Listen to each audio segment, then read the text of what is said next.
Tapi kan kita juga nggak bisa milih-milih mana teman kita yang seagama atau yang cocok atau yang asik sama-sama dalam satu paket gitu kan susah.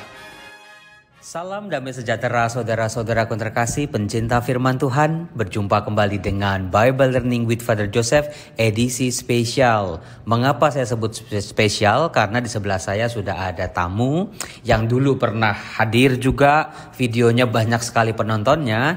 Karena membahas hal-hal yang saya tidak sanggup untuk bisa menjawab permasalahan-permasalahan yang dialami oleh umat beriman.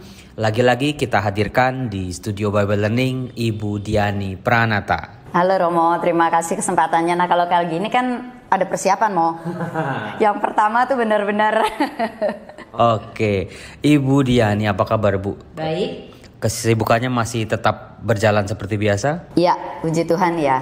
Kan sekarang kita sudah yang namanya COVID sudah mulai dilonggarkan. Iya. Sudah ada banyak orang menikah lagi. Betul, makanya kan 2020-2021 tuh saya tiarap. Nah sekarang mulai bangkit lagi dan ya cerah jadinya. Saya percaya kalau dalam keterpurukan kita tetap setia pada Tuhan, tidak goyah sedikit pun, itu ketika kita turning pointnya itu pemulihannya pasti akan luar biasa. Iya Romo, iya. Baik, Bu Diani.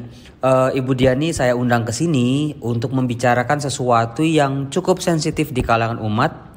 Sebuah permasalahan yang mau ditutup-tutupin kejadian. Dan juga tidak sedikit orang yang mengalami berantakan jadinya. Hidupnya jadi gak bahagia, jadi murung, jadi takut ketemu orang, jadi merasa malu. Yaitu sebuah permasalahan soal hidup menikah beda agama. Atau pacaran, punya pacar tapi beda agama. Dalam video kali ini kita akan membahas umat Katolik yang punya pacar atau punya pasangan yang berbeda agama. Agamanya apapun, kita sebutnya beda agama. Ya. Nah, dalam kitab suci, ayat kitab suci yang sering kali dipakai sebagai dasar tuntunan umat beriman kalau mau menikah, itu bisa kita temukan dalam kitab surat Paulus kepada jemaat di Korintus, khususnya suratnya yang kedua, bab 6 ayat 14 sampai 15. Di sana dikatakan begini. Janganlah kamu merupakan pasangan yang tidak seimbang dengan orang-orang yang tidak percaya. Sebab persamaan apakah terdapat antara kebenaran dan kedurhakaan? Atau bagaimanakah terang dapat bersatu dengan gelap? Persamaan apakah yang terdapat antara Kristus dan Belial? Apakah bagian bersama orang-orang percaya dengan orang-orang yang tak percaya? Seringkali ayat ini diangkat untuk menyadarkan kembali para pasangan untuk lebih mempersiapkan diri untuk mencari pasangan yang satu agama. Karena Paulus sendiri dalam suratnya, meskipun ini juga harus ditafsirkan panjang lebar ya, apa yang dimaksud dengan orang-orang tidak percaya, apa yang dimaksud dengan terang dan gelap, apa yang dimaksud dengan Belial tadi disebut. Saudara-saudaraku yang terkasih, konteks surat Paulus adalah begini. Jadi 2000 tahun yang lalu, bahkan dalam kitab perjanjian lama ada sebuah larangan bahwa orang-orang Israel tidak boleh menikah atau mengambil istri orang-orang dari bangsa lain. Itu betul-betul digaris bawain keras-keras dalam kitab Taurat. Bahkan juga ada satu pasangan namanya Raja Ahab. Raja Ahab itu orang Israel dan istrinya dari bangsa lain, Isabel. Itu perkawinannya amburadul. Karena ternyata istri yang orang asing ini membawa kebiasaan agamanya, kebiasaan bangsanya membuat Raja Ahab tidak lagi setia pada Allah. Lalu kita juga bisa melihat dalam kisah Salomo. Salomo memperi istri-istri dari bangsa asing. Istri-istri itu jumlahnya ratusan bahkan ribuan. Mereka datang dinikahi juga membawa kebiasaan agama-agama dari bangsa-bangsa mereka. Itulah yang membuat orang-orang Israel mengapa dilarang? Karena bisa membahayakan kesetiaan atau arah hidup bangsa Israel ini. Mereka tidak lagi beriman pada Allah, mereka tidak lagi berpegang pada hukum-hukum Allah, tetapi justru mengikuti pasangannya yang berasal dari bangsa lain dan juga agama lain. Nah, kalau dalam kitab 2 Korintus tadi disebut seperti itu oleh Paulus, konteksnya adalah antara orang-orang beriman dengan orang-orang yang tidak beriman. Orang-orang yang menyembah berhala, tadi disebut Belial. Nah, saudara-saudaraku yang terkasih, perlu dicatat adalah ketika kitab suci menyebut orang-orang kafir atau orang-orang yang tidak beragama atau orang-orang yang menyembah berhala, perlu dicatat begini, bahayanya para penyembah berhala dalam tradisi-tradisi kuno itu tidak ada dalam kultus-kultus atau ajaran penyembahan berhala bahwa para pengikutnya harus punya kualitas moral. Misalnya seorang berhala menyuruh pengikutnya, kamu harus hidup baik, kamu harus menolong orang, kamu harus hidup jujur. Itu nggak ada. Jadi nilai moral itu kosong sama sekali. Inilah yang membuat hubungan antara orang Israel dengan bangsa-bangsa lain harus diprotek. Karena bangsa-bangsa lain termasuk agama-agamanya itu tidak mengenal moral atau etika, tidak mengenal mana yang baik, mana yang buruk. Itu sangat membahayakan orang-orang Israel. Seperti itu konteks larangan menikah dengan orang yang berbeda agama atau berbeda bangsa dalam kitab suci. Nah, tapi kan zaman berkembang, Bu Diani ya. Sekarang apalagi di Indonesia diakui 5 agama yang menganut ketuhanan yang Maha Esa. Kemudian juga dalam pergaulan, nggak usah jauh-jauh deh, tetangga kita aja bisa jadi agamanya beda. Orang-orang teman di sekolah, kan kita juga maunya gaul ya. Semakin gaul kita banyak teman, bisa milih-milih mana teman kita yang seagama atau yang cocok atau yang asik sama-sama dalam satu paket gitu kan susah. Di tempat kerja apalagi semakin membaur, semakin majemuk. Nah, Bu Diani, apakah Ibu Diani punya pengalaman dari pengalaman Ibu Diani sendiri, misalnya sebelum menikah dulu dalam mencari pasangan, cari pacar lah. Kita nggak usah tahu ya Bu Diani pacarnya berapa. Saya cuma dengar banyak katanya dulu. Banyak yang nolak ya. Iya, jadi kalau berdasarkan pengalaman saya ya Romo dan kita nyebutnya Bapak Ibu. Iya, sahabat Bible Learning boleh. Sahabat Bible Learning. Boleh percaya boleh enggak. Banyak yang bilang ke saya, Dian mana mungkin sih bisa enggak jatuh cinta dengan pasangan yang tidak seagama. Nah, boleh percaya atau tidak, bisa. Kita tidak jatuh cinta dengan orang yang tidak seagama. Contohnya saya, terus terang. Jadi ini saya bicara dari pengalaman ya. Pengalaman pribadi, saya sejak mulai mengenal cinta sampai menikah itu tidak pernah jatuh cinta dengan yang bukan Katolik.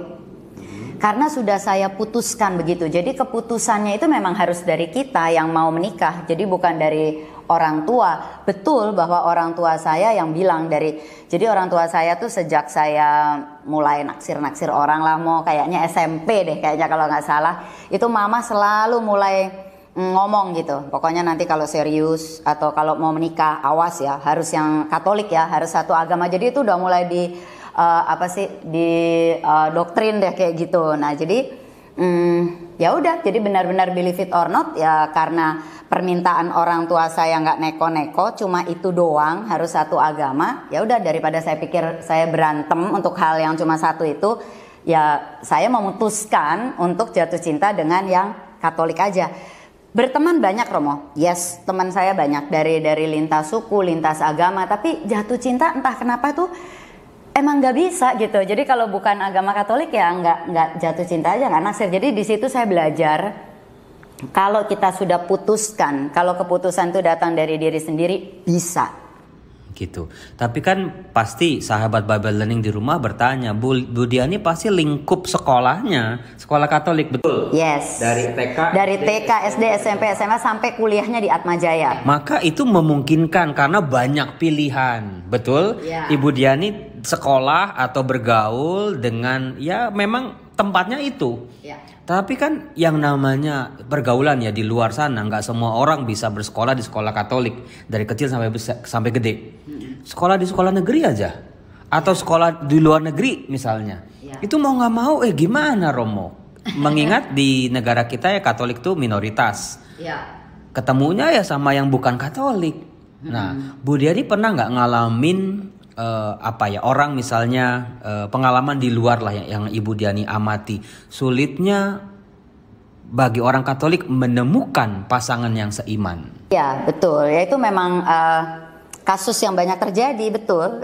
Waktu Diani sharing talk show itu juga banyak banget orang tua yang bilang, aduh padahal anaknya udah dibilangin loh harus sama yang satu agama, tapi tetap aja jatuh cintanya atau menikahnya dengan yang beda agama. Itu banyak banget yang bilang ke saya begitu. Nah, saya cuma mau bilang, jadi sekali lagi ya, Romo dan sahabat Bible Learning, Diani di sini bukan mau menghakimi siapapun. Cuma saya bilang ada sih sebenarnya sedikit kiat-kiat yang bisa kita kalau boleh gitu bisa kita pakai barangkali ya. Jadi satu, memang itu dari orang tua pertama kali ya. Lalu yang kedua nih, mohon maaf, ada orang tua tadi kan yang bilang, saya udah bilang sama anak saya tapi tetap aja gitu dia sama yang berbeda agama. Saya pernah iseng ngomong begini, jangan-jangan syaratnya bapak sama ibu kebanyakan sih ke anaknya. Jadi syaratnya gini, pendidikan harus sama ya. Kamu kan S1, minimum calon istri atau calon suami kamu sama. Kayaknya harus sama ya, sukunya harus sama ya, agamanya sama. Jadi si anak merasa kalau saya cuma gagal satu, agamanya beda, kan udah lulus ya Romo. Kan Romo kan kuliah. Kalau 4 soal yang 3 udah sama, pendidikannya sama. Iya, agamanya pendidikannya sama, kekayaannya sama, sukunya sama, tinggal agama. Ya udah masih 80 gitu kan. Jadi sebagai orang tua juga kalau boleh saya saran jangan banyak-banyak syaratnya gitu. Pilihlah yang terpenting. Kalau memang agama sama, agama itu penting, ya udah itu aja. Kayak orang tua saya nggak neko-neko. Kebetulan orang tua saya dia nggak persoalan saya itu mau suku apa pacarnya, mau kekayaannya kayak apa, nggak persoalan, tapi cuma agama. Makanya saya tadi bilang hanya soal 1 poin aja, kalau saya nggak penuhin repot dong, saya berantem gitu ya. Lalu yang kedua Romo, yang saya ingin katakan, saya rasa kan tadi saya katakan ya, kata-kata ibu saya tuh dari saya mulai jatuh cinta sampai menikah tuh hanya bisa jatuh cinta dengan yang Katolik. Tapi saya rasa pendidikan itu sudah jauh sebelum itu, saya rasa Romo. Kayak tadi yang Romo bilang, 1, sekolahnya sekolah Katolik. Betul, tidak semua orang bisa sekolah Katolik di sekolah Katolik seperti saya. Walaupun saya berharap nanti Asak bisa menjawab bahwa semua anak Katolik bersekolah di sekolah Katolik. Bukan cuma itu. Kedua, misalnya orang tua tuh harus juga memaksa anaknya tuh ke gereja gitu loh Romo.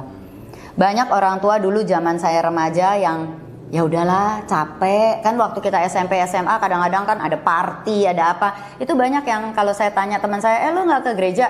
Enggak, katanya papa mama nggak apa-apa, capek, tidur aja gitu. Itu sih bukan dari dulu, sekarang juga masih perjuangan orang tua nih. Iya, nah kalau di keluarga saya nggak bisa Romo. Maksudnya kamu mau tidur malam, pagi ke gereja kalau itu hari Minggu udah nggak bisa, nggak ada itu. Jadi saya rasa itu dimulai dari dini. Kan kita percaya bahwa anak itu kayak kertas polos ya Romo. Jadi orang tua ya harus bisa mendidik itu. Lalu poin yang ketiga adalah orang tua juga harus walk the talk. Kalau udah mengajari harus ke gereja, harus berdoa. Orang tuanya ke gereja enggak, orang tuanya berdoa enggak gitu. Nah, kalau enggak ya susah. Jadi ya kita harus walk the talk. Tapi sekali lagi, seandainya anak Anda atau diri Anda sekarang dapat kekasih atau istri atau suami yang berbeda agama, itu bukan salah orang tua. Saya bukan bilang begitu ya.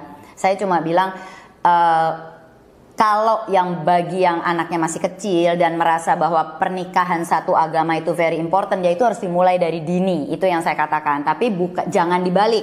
Bukan berarti kalau sekarang menikah beda agama atau pacar anaknya beda agama terus salah didik. Bukan begitu maksud saya. Pernikahan beda agama atau hubungan beda agama di Indonesia justru semakin kompleks, sangat luar biasa kompleks. Karena bukan soal aku dan pasanganku, tapi juga aku dengan keluarga pasanganku. Betul. Pasanganku dengan keluargaku. Mertua juga ikut campur, lalu juga besan atau ipar atau ya saudara-saudaranya pasangan, itu juga sangat menentukan. Maka menjadi sangat tidak mudah menikah beda agama, terlebih di Indonesia. Maka mama saya juga bilang itu Romo. Jadi mama saya itu menanamkan kita harus beda menikah satu agama. Bukan apa-apa, mama bilang gini, kamu kalau menikah beda agama tuh kayak cari masalah sebelum masalah itu ada. Mama saya tuh bilang begitu. Kan pernikahan kita tahu ya, ada jatuh bangun, banyak challenge, tantangan. Nah mama saya bilang, itu kamu kayak nyari masalah sebelum masalah itu ada gitu. Ya. Tanpa kita melihat bahwa agama kita paling baik daripada yang lain, tidak seperti itu. Tapi adanya perbedaan yang tidak bisa ditutup sebelah mata. Tidak bisa dianggap udahlah. Itu sama juga orang menumpuk-numpuk masalah kecil nggak apa-apa. Ternyata nanti suatu saat akan jeder juga. Ketika udah jeder udah terlambat sama sekali.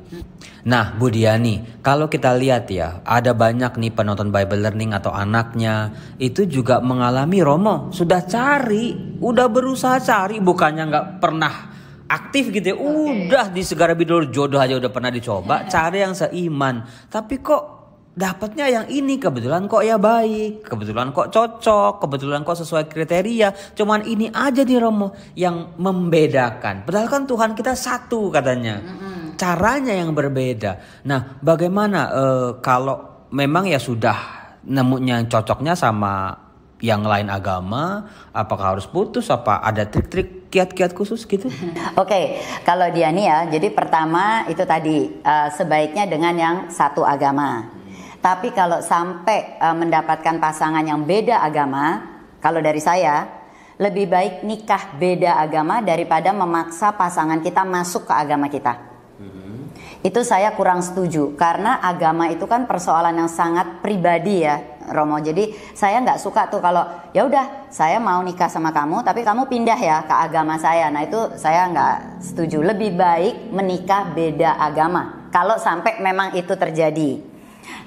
Karena banyak kejadian juga orang yang mengajak pasangannya masuk ke agamanya dia itu nanti di tengah jalan pindah lagi pasangannya karena merasa bahwa kok kayaknya nggak srek dengan agama baru ini. Nah itu jadi sahabat Bible Learning, kalau boleh saya saran, kalau sampai dapatnya yang beda agama, beda keyakinan, udah jangan dipaksa. Maksudnya lebih baik menikah beda agama.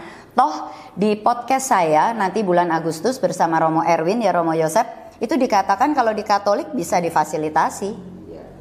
Katanya hanya Katolik yang bisa memfasilitasi ya. Maksudnya ada dispensasi nikah beda agama, right? Itu dengan syarat super adulta. Super adulta artinya orang yang memang sudah berusia, sudah cari nggak ketemu-temu, sudah berusia lanjut katakanlah ya 30 atau 40 ya. Dapatnya itu ada sebuah dispensasi. Itu kan soal pasangan Bu Diani. Tambah kompleks lagi kalau soal bicara tentang anak-anak. Gimana anak-anak ikut yang mana? Ikut siapa? Nah itu menjadi persoalan yang satu aja belum kelar nih masalah, tambah lagi masalah berikut. Justru itu Romo, makanya tadi yang saya bilang juga ke Romo, jadi kalau kita sudah tahu pasangan kita beda agama nih, dari awal kan udah tahu, maksudnya menikah kan nggak sekonyong-konyong kita, kok saya lupa ingatan ya, kan nggak begitu ya, maksudnya saya dengan sadar menikah dengan orang yang beda agama. Tidak kurang bijaksana kalau nantinya kita itu menyalahkan diri sendiri gitu.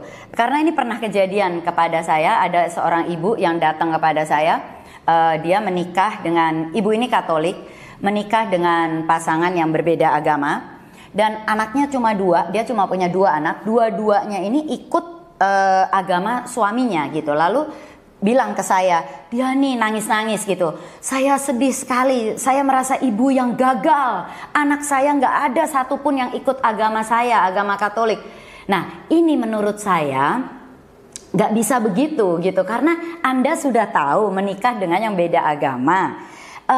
Ya ada kemungkinan anak-anak ikut Anda atau ikut suami, kan tinggal begitu aja pilihannya. Jadi you know already, tadi yang seperti Romo bilang, bagaimana dengan anak-anak, cara mendidiknya. Setahu saya kalau di pernikahan secara beda agama secara Katolik, ada kata-kata yang bersedia mendidik anak-anak secara Katolik. Betul ya Romo ya? Berusaha membaptis dan mendidik anak-anak secara Katolik. Tapi kan kenyataannya nggak bisa juga. Si anak ini tahu-tahu mau ikut agamanya papa gitu, seperti kasus yang datang ke saya. Ya sudah, saya bilang kenapa kamu menyesali diri, kenapa menyalahkan diri sendiri, malah itu menurut saya sesuatu yang juga Tuhan tidak happy kalau kita tuh sibuk menyalahkan diri sendiri. Kalau saya bilang itu udah tahu bahwa memang kita menikah beda agama, ya itu resikonya gitu. Ada konsekuensi, anak-anak mungkin ikut agama pasangan kita yang berbeda. Bahkan yang tidak jarang kita temui anak-anaknya pokoknya dibiarin sampai dewasa, umur 17 dia mau milih mau ikut yang mana. Itu juga banyak ya. Nah, Bu Diani, terakhir dari saya. Kan kalau kita mau main logika ya, Romo, gak usah yang beda agama Romo. Yang seagama aja bercerai juga Romo. Betul. Banyak juga yang brengsek, banyak yang suka mukulin pasangannya, banyak yang suka selingkuh juga. Bahkan tetangga saya beda agama, rukun-rukun aja sampai sekarang. Nah, itu gimana tuh? Makanya sekali lagi saya bilang podcast ini kita tidak mau menghakimi siapapun termasuk Diani. Saya tidak bilang bahwa yang satu agama pasti berhasil, enggak juga. Banyak juga yang bercerai, yang tadi Romo bilang berselingkuh. Bahkan ada yang pasangan beda agama justru adem ayem, langgeng, maksudnya kayaknya benar-benar jadi panutan. Jadi ini sekali lagi bukan menghakimi siapapun. Walaupun kami berdua, saya dan Romo tetap menyarankan sebaiknya yang satu agama, tetapi kalau sampai terjadi juga pernikahan yang beda agama, ya jalani. Itu kan keputusan yang sudah diambil. Hidup ini kan pilihan ya Romo ya. Dari bangun tidur kita tuh memilih terus loh, sahabat Bible Learning, mau makan apa, mau perginya lewat jalan apa, ke kantor, semua tuh pilihan. Jadi kalau kita sudah memilih pasangan yang beda agama, ya jalani dengan sebaik-baiknya. Maka saya selalu mengatakan cinta itu perlu, karena cinta itu dasarnya betul, landasannya. Tapi jangan berhenti pada jatuh cinta Romo. Harus sesudah menikah itu bangunlah cinta. Jangan berhenti pada jatuh cinta. Ibu bapak saudara-saudara sahabat Bible Learning, dari pembicaraan kami berdua saya bisa menyimpulkan begini. Ketika seseorang memilih untuk hidup berkeluarga, perlu disadari, berusaha, berjuang, carilah pasangan-pasangan yang seiman. Karena akan lebih mudah secara bagaimana menjalani penghayatan agamanya, bagaimana bertumbuhnya, berkembang dalam cinta. Karena satu ajaran sejalan seperti itu. Tapi kalau memang ada yang sudah terlanjur, entah sudah menikah atau dapatnya yang itu, saudara-saudara pihak yang Katolik harus betul-betul menghidupi imannya, apa yang dia imani. Jangan sampai misalnya dia nyuruh pasangannya pindah ke agama Katolik tapi dia sendiri malah berantakan. Pasangannya akan menyesali sungguh-sungguh lah, aku pindah agama gara-gara ikut kamu. Tapi karena apa? Itu banyak juga terjadi seperti itu. Itu betul Roman. Nah, maka pihak yang Katolik harus betul-betul sungguh-sungguh berusaha imani, hidupi apa yang kita imani menjadi sebuah kesaksian hidup yang nyata. Bukan soal di mulut doang, tapi apa yang dihidupi. Betul. Setuju. Ini termasuk bagi mereka yang sudah menikah ya. Biarlah, gak usah dipaksa-paksa itu pasangan. Kalau lihat pasangan yang Katolik sabar, penuh kasih, doanya luar biasa, mengampuni, itu gak usah disuruh. Mereka akan tertarik sendiri. Nah seperti itu.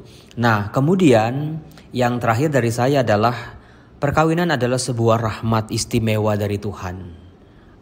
Di mana kita akan masuk dalam sebuah sesuatu yang namanya misteri perkawinan.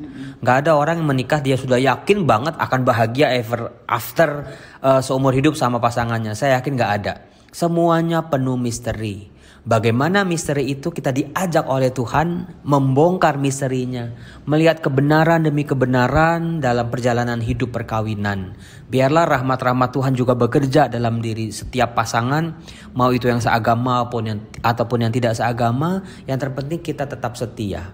Urusan kita sama yang di atas, urusan kita sama Tuhan yang kita percaya. Jangan pernah memeluk sebuah agama dalam sebuah keterpaksaan. Betul ya, iman itu soal relasi dengan yang di atas. Imani, hidupi apa yang kamu imani. Nah, saya dengar-dengar Bu Diani mau kasih surprise buat para penonton Bible Learning nih. Surprise-nya apa sih Bu? Ya, ada 2 nih Romo. Ada 2, bukan cuma 1. Jadi 1 bagi yang saat ini sedang pacaran serius. Untuk yang pacaran, siapa di sini coba? Ya, ada kuisnya.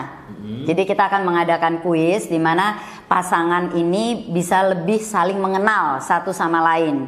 Kan tujuannya mau menikah itu seperti Diani pernah bilang di yang podcast bareng Romo ya, menikah itu kan tidak boleh pakai cinta yang buta, harus cinta yang melek. Jadi dengan kuis ini diharapkan kalian lebih mengenal pasangannya, sehingga nanti kalau menikah tuh jangan salah-salahan, oh ternyata dia begini begitu, enggak. Memang ada yang kita nggak tahu persis ya Romo, tentu maksudnya 100% pasti 80% kita tahu, 20% baru setelah menikah tahu. Tapi at least 80% you know already gitu mengenai pasanganmu. Jangan terkaget-kaget. Nah, ini kuis ini tujuannya untuk lebih mengenal pasangan. Ada yang bilang ke Diani gini, Bu, karena kuis ini pernah saya lakukan Romo. Ada yang bilang begini, Bu Diani, nanti kalau setelah kuis ini malah putus. Ya nggak apa-apa, maksudnya lebih baik putus sekarang daripada nanti bercerai. Lebih baik perbaiki, jangan. Nah, atau menunda pernikahan untuk lebih mengenal lagi. Itu satu. Nanti untuk keterangan lebih lanjutnya ada di IG kami, nanti saya akan sebutkan. Instagramnya Bu Diani, namanya apa? Diani Pranata. @Diani Pranata. Iya, atau di Belladonna @Belladonna Group. Iya, jadi itu nanti double L dan double N, nanti Romo tulis ya, makasih ya Romo. Lalu yang kedua adalah bagi pasangan yang sudah menikah Romo, dan minimum pernikahannya 5 tahun Romo. 5 tahun. Iya, 5 tahun ke atas. Jadi bagi pasangan yang sudah menikah, kirimkan kisah pernikahan Anda, kisah pernikahan yang paling menginspirasi akan kami pestakan. Wow. Bersama Romo Yosef nanti. Jadi dulu belum sempat dipestain Romo, sekarang ada yang mau mestain. Namanya renew wedding vow ya Romo ya, pembaruan janji pernikahan. Dan semuanya syarat dan ketentuannya nanti bisa dilihat di Instagram kami. Tanya aja langsung DM di Instagram Diani Pranata, seperti itu ya. Luar biasa saudara-saudara. Nah, saya sangat berharap hidup perkawinan menjadi sebuah sumber kebahagiaan, di mana setiap pribadi yang hidup dalam keluarga, hidup berkeluarga, menemukan semakin utuh pribadinya, semakin sempurna kebahagiaannya. Kebahagiaan itu bukan cuma soal senang, semuanya serba lancar, tidak. Tetapi bagaimana mampu mensyukuri semua berkat Tuhan, lalu juga berjuang ketika jatuh, terpuruk, bangkit lagi dengan kekuatan Tuhan. Kalau dalam hidup perkawinan dilakukan bersama-sama antar pasangan, juga anak, orang tua saling bekerja sama. Iya, betul. Itu saja saudara-saudaraku yang terkasih. Semoga obrolan singkat kami ini membawa berkat buat Anda. Mari kita doakan setiap pasangan yang dalam pergulatannya masing-masing saat ini. Dalam nama Bapa dan Putra dan Roh Kudus. Amin. Bapa yang kudus, Engkau menciptakan manusia seturut dengan citra-Mu. Kau pertemukan dua pribadi yang sama-sama unik dalam sebuah mahliga perkawinan. Ya Bapa, kalau Engkau yang menyatukan, Engkau juga yang senantiasa memberi kekuatan bagi setiap pasangan, supaya mereka mampu melewati aneka macam kesulitan dan masalah, dan menemukan sebuah kebahagiaan sejati, di mana mereka merasa sungguh dicintai dengan tulus, dan mampu mencintai dengan tulus. Berkati pasangan-pasangan yang belum mempunyai anak, belum mempunyai keturunan sampai saat ini. Berilah mereka rahmat itu. Berkatilah juga setiap orang tua, sehingga bisa menjadi orang tua yang bertanggung jawab, membesarkan anak-anaknya dengan rezeki, kesehatan, berkat-berkat-Mu. Mengalir kasih dari surga buat kami semua, dalam nama Bapa dan Putra dan Roh Kudus. Amin. Salam, sampai jumpa lagi. Tuhan berkati. Makasih Bu Diani. Makasih Romo.